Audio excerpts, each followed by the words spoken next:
Hey guys, what's going on? I'm going to do this video without me in it because it'll go a lot faster and I don't have to worry about the glare from my window light. So anyway, I went over to Bean's house. Any of you guys who don't know who he is, a local dude here in Columbus. He has a ton of comics. Always find stuff over there, whether I want it or not. I always buy, always buy something. So But I went over to his place yesterday, so did Chris Halbert and Potter House. And I know Chris already did a video yesterday. Mine's going to be a tad bit longer because I've got more stuff. But anyway, here we go. So I went in there with a set amount of cash, and I was able to walk out with a fun pile. Very excited about some of the finds that I found. So anyway, I'll get to it. So Batman Grendel, not a Batman fan. Not honestly a Grendel fan because I know nothing about him, but he seems kind of like, you know, a badass, and I'm sure him and Batman would have a good go at it. Plus, it's shiny.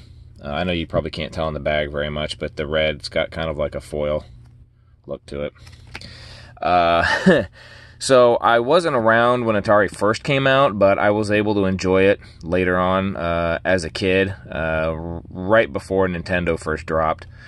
But anyway, I do remember playing the Centipede, and this was a throwback to the cartridge look to the whole scheme of things. Really happy to find this. Hatchet, this is the Andrew Mangum cover. I wasn't able to get one in LCS when they came out. I got one of the other versions instead. I was kind of pissed off, but I was happy to find this cover. So working on all the alternative, the variant covers for Huck. I believe I have the whole run now, but I think I'm short maybe one or two of the variant covers. So happy to find that. This one, Guardian Knight Comics. I don't even know who this is, but I thought the cover just looked cool. Moonstreak. I don't even know what the inner art looks like, so I don't really care. Another one to add to my Transformers Robots in Disguise. I actually thought the cartoon of this was really, really good. And it's, you know, #1 issue, so. Wheeling the Chopper Bunch. I remember watching reruns of this when I was a kid. Obviously I wasn't around. This was back in the 70s. I was born in the 70s, so I didn't get to see it till probably, I guess, early 80s, mid 80s. And I loved it, and apparently so did Todd because he's a jerk and signed it. Not the signature I'm looking for. Starstream. Whitman, the cover is actually a little bit thicker cardstock kind of feel to it.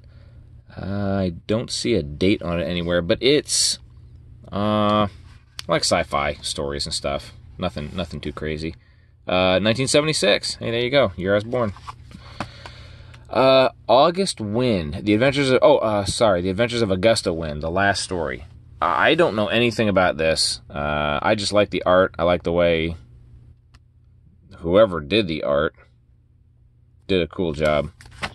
Issue #1, and then this one is the, I guess, other subscription cover of issue #1. So I don't know why I collect all these Deity covers. I like the cartoony anime-ish look to them, so grab them when I can.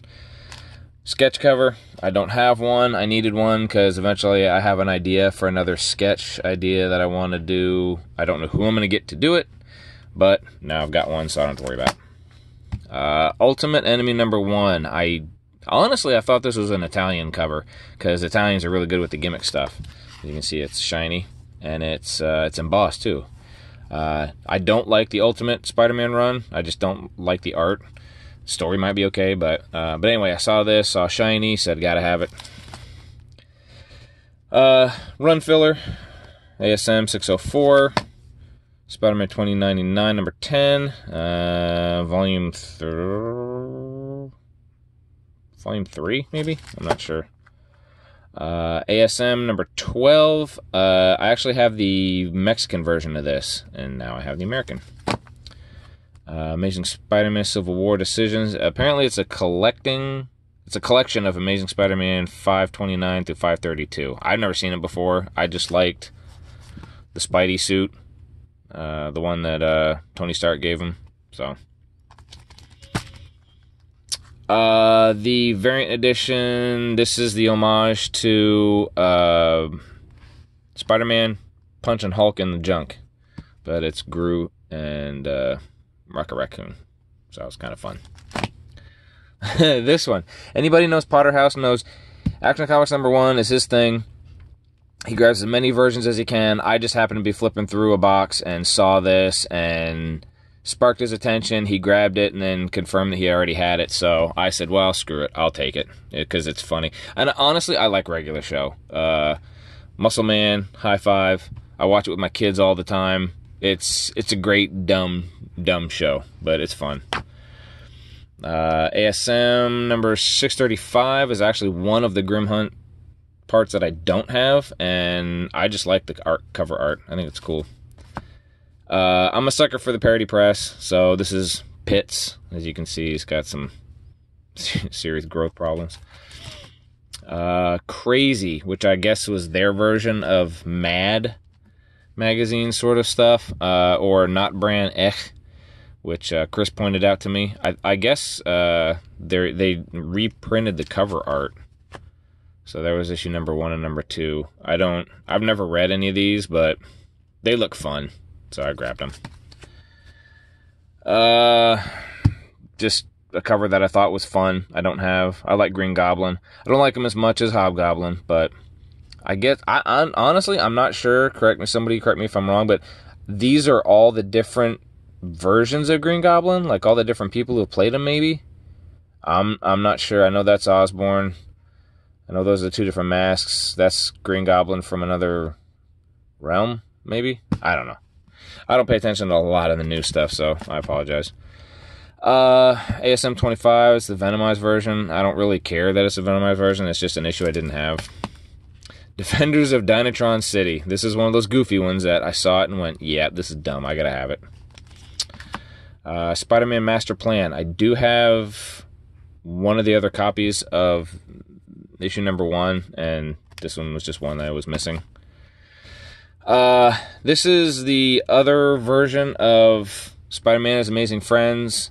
I don't know I'm sure a lot of you guys remember the cartoon series.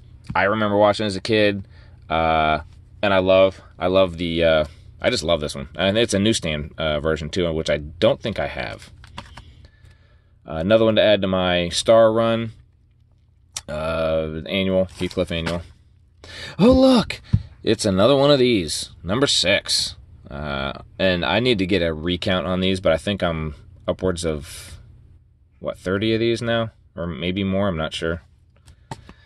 Dead of Night. I love these old covers, the horror stuff. I mean, I'm a fan of them. I'm not a die-hard fan, but I love Dead of Night. What's the other one? Creatures on the Loose, stuff like that. Cool stuff from that time frame.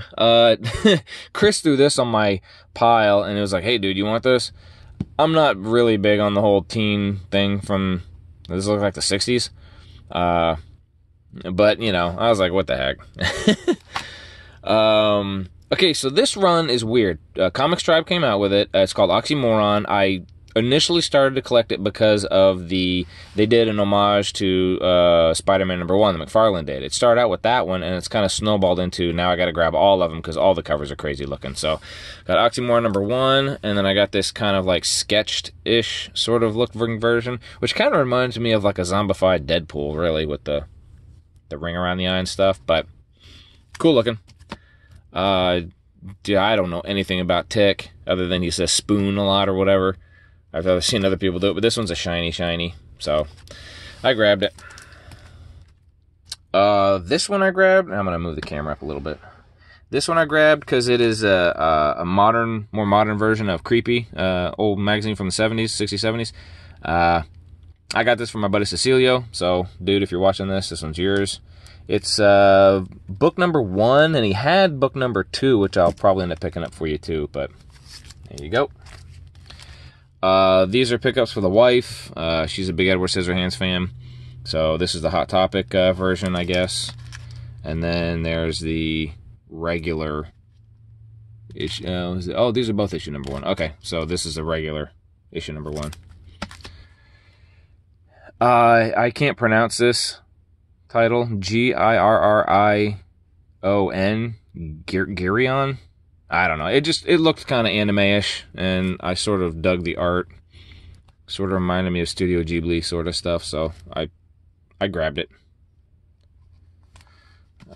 Spire Comics. I try to grab as many of these as I can. I believe this is a better version than the one I have, so I'm happy with that. Chris pointed this out to me. This is the Spider-Man homage. I know I've seen this cover, and it didn't even dawn on me, so I had to snag it.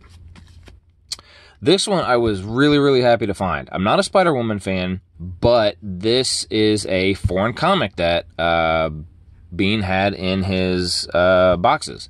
And I looked in the inside, and it is from Finland. So that is like super crazy. So I'm real happy to find that. Oz Primer, I don't know. I think it's like a preview issue.